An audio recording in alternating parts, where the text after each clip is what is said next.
Usually when we do a deep dive, we're looking at something static, a history book, a finalized report, something that's well done and dusted. Right. Something you can put a bow on. Exactly. You wrap it up and move on. But today we are looking at something that is very much alive and, frankly, kicking and screaming. It is definitely active. Volatile might be the better word. Or maybe combustible. Yes. We are talking about the chaotic aftermath of the recent election, and looking at this stack of sources we have, news transcripts, legal filings, interviews with former commissioners. It seems like the election didn't end when the polls closed. No, it just moved into a much messier, much louder phase. A much louder phase. I mean, we have stress meetings, we have official documents turning up in garbage dumps, and we have a state agency that is apparently terrified of its own ballot paper. It really is a perfect storm of administrative chaos. And what stands out to me in these sources is that this isn't just about, political squabbling. It's about the mechanics of democracy breaking down. We aren't asking who won anymore. We're asking, does the system even work? Which is a much scarier question. It's a classic crisis of confidence. It is. That is the core question. And the immediate hook here, the thing that triggered this whole deep dive, is this upcoming date, February 22nd. There is a revote scheduled. Now, for most people, a revote sounds like a simple fix. Oops, we messed up here. Let's just do it again. In theory, yes. It should be procedural. But apparently, the Election Commission, the ECT, is completely paralyzed. They're holding what insiders are calling stress meetings. I think the Thai phrase is thok karat. Which implies a really intense, headache-inducing level of discussion. Exactly, because they literally don't know which ballot paper to use. And this isn't just a design choice, right? It's not about which font looks prettier. Not at all. It's a legal minefield. Yeah. A fascinating legal trap, actually. Okay, so let's break that down, because this seems to be the central irony of the moment. It is. So the ECT has ordered a revote in 3 specific units. Now, they have 2 options for the ballots. Option A, use the original design. Let's call them the pink ballots, which have these unique, controversial barcodes on them. Okay, stick with the original plan. Simple enough. Or option B, print a brand new batch, maybe green ballots, that remove the barcode entirely. Which sounds like the easy choice, right? If people complain about the barcodes, just take them off. You'd think so. Yeah. If the public hates the tracking feature, just remove it. Problem solved. But here is the bind. If they switch to option B and remove the barcodes now, they are effectively admitting, in a legal sense, that the original barcodes were problematic or even unconstitutional. I see.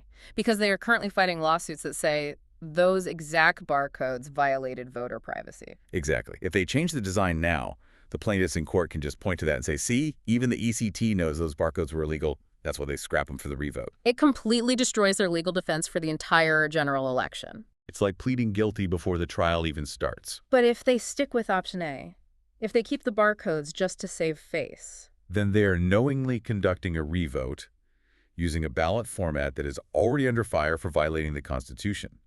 So they risk a whole new wave of lawsuits for the exact same offense. it is the definition of damned if you do, damned if you don't. They're stuck in a loop of their own making. That is incredibly precarious. So our mission today is to unravel how they got here. We need to look at these ghost ballots, which is a technical term we'll get to. We need to talk about physical evidence ending up in the trash and this really troubling legal war where the ECT is suing the very citizens it's supposed to serve. And we should probably start with the revote itself, because while the ECT is paralyzed, the clock is ticking toward the 22nd. Right. Let's get specific. Where is this actually happening? It's geographically spread out, which is part of the issue. We're looking at 3 locations. We have Unit 9 in District 15, that's Kon Nai Yao in Bangkok. Then way up north, Unit 3 in District 1 in Nan Province. And finally, Unit 4 in District 6, out in Phon Son, Udon Thani. So it's not just one bad district or one power outage. These are isolated failures all over the map. Correct. But the reaction to them reveals a systemic paralysis. And we have some interesting commentary here from Somchai Srisuthiakorn. He's a former ECT member, so he knows the internal machinery. And reading through his comments, he doesn't seem to have much sympathy for their dilemma. Resigned might be the polite term. Somchai takes a very pragmatic view. He points out that the ECT printed about 56.1 million ballots for an electorate of around 53 million. So they have a surplus. A massive one. About 3 million unused ballots just sitting in storage. Somchai's argument is just use the leftovers. Stop overthinking it. But wouldn't that trigger the privacy lawsuit issue we just talked about? If they use the old ballots, they're using the illegal barcodes? It would. But his logic is the ship has already sailed. If the barcodes make the ballots illegal, then the 50+ million ballots that were already cast are also illegal. The damage is done. The damage is done. Changing the format for just 2,000 people in a revote doesn't save the election. That is a bleak but very logical take. Basically, if the house is already on fire, don't worry about whether the curtains match in the guest room. Precisely. He argues that printing a new green ballot just highlights the error. It draws a giant red circle around the mistake and wastes time and money. So just use the stock you have and face the music. Exactly. But the ECT seems terrified of facing that music. And while they're sweating over these 3 units, the problem is getting bigger. I'm looking at reports here that they're considering a recount, which is different from a revote, in over 20 additional units. 20 more. Yes.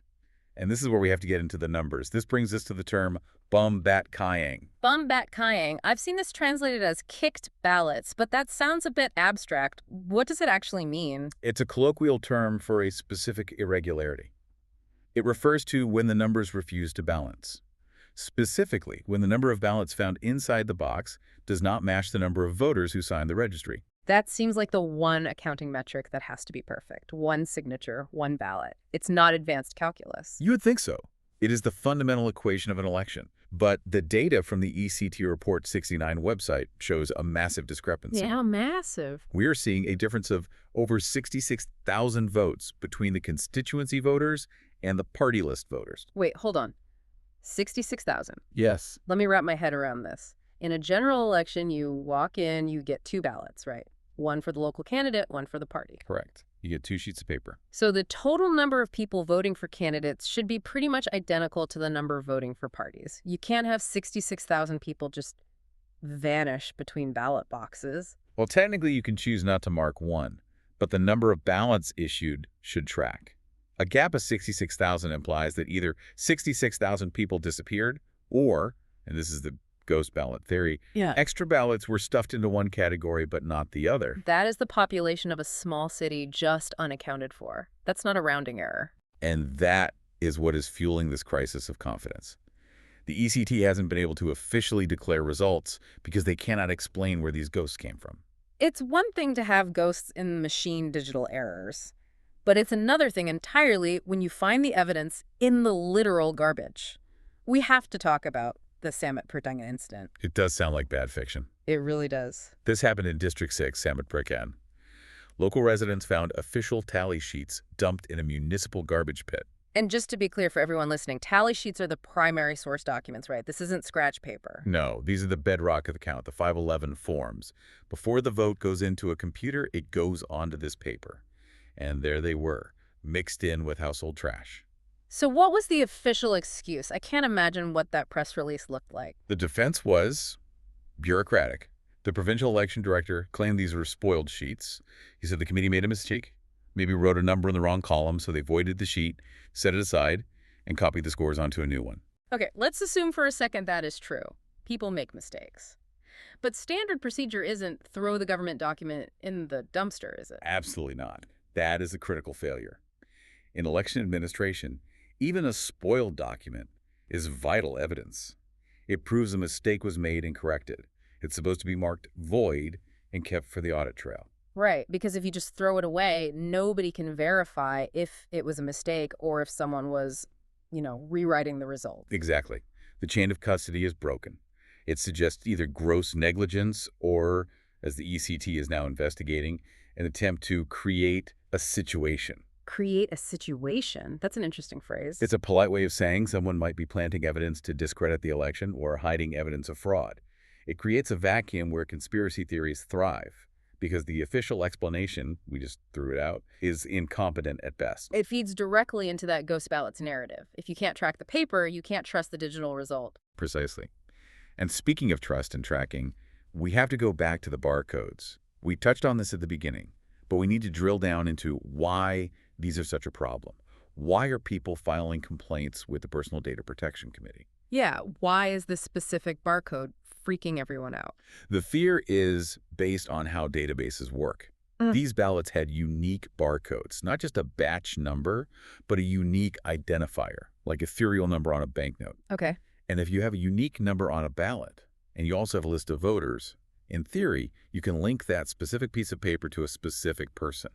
Which kills the secret ballot. Completely. If the government can figure out how you voted, that opens the door to intimidation, all sorts of things. Now, the ECT defended this. They said, no, this isn't for spying. This is for security. Right.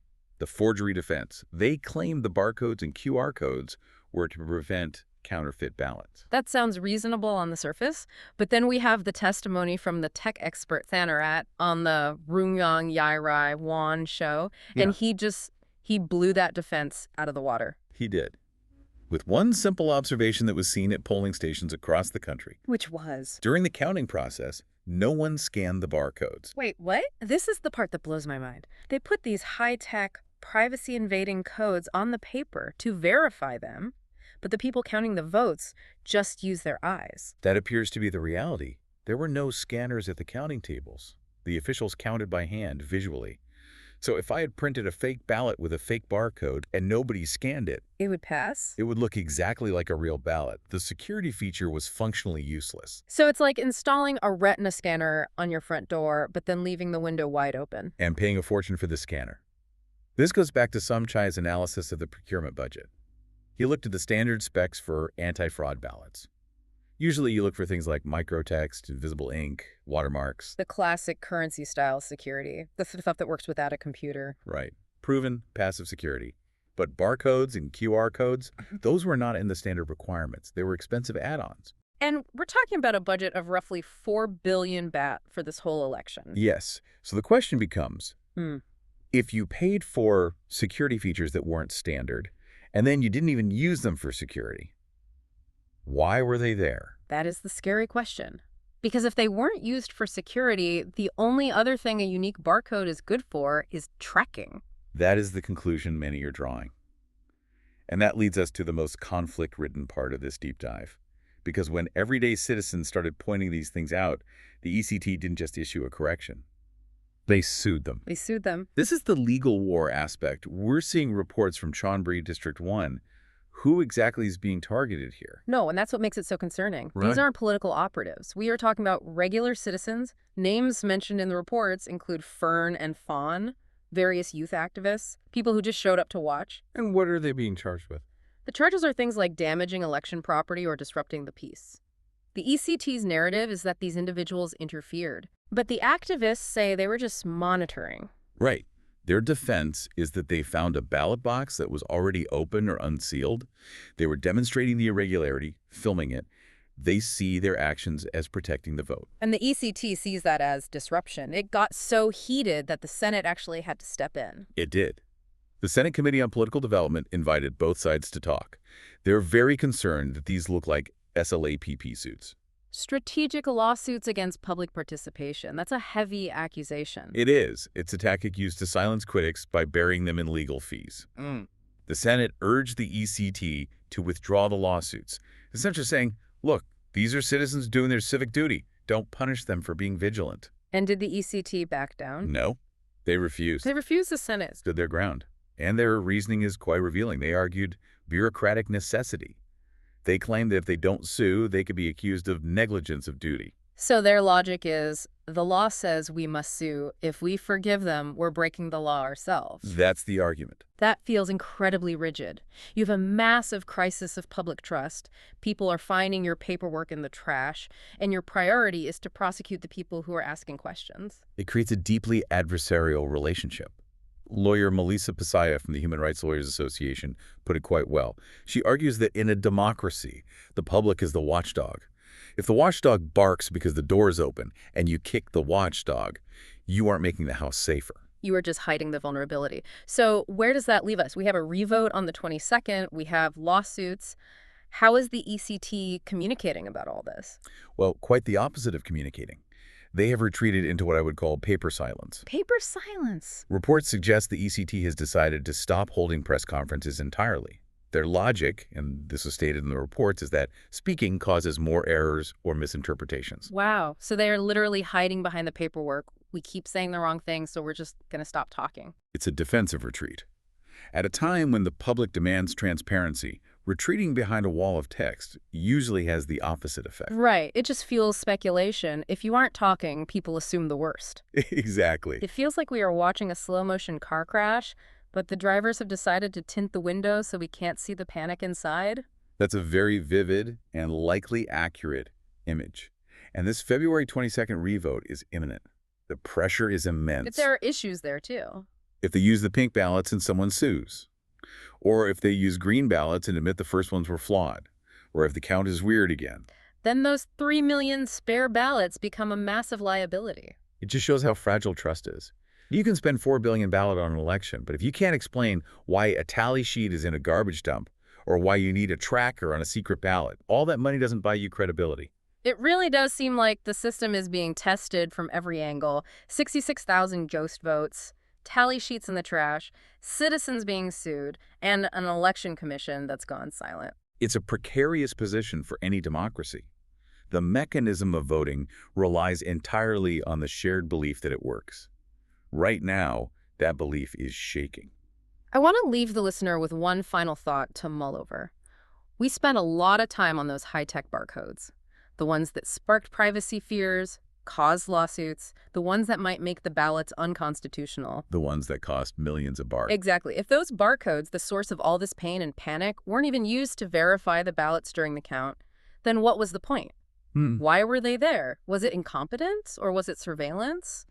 And will the revote on February 22nd actually fix the trust, or is it just going to deepen the suspicion that the system is broken? That is the question. We will have to wait and see. Thanks for listening to The Deep Dive. Stay curious and keep asking questions.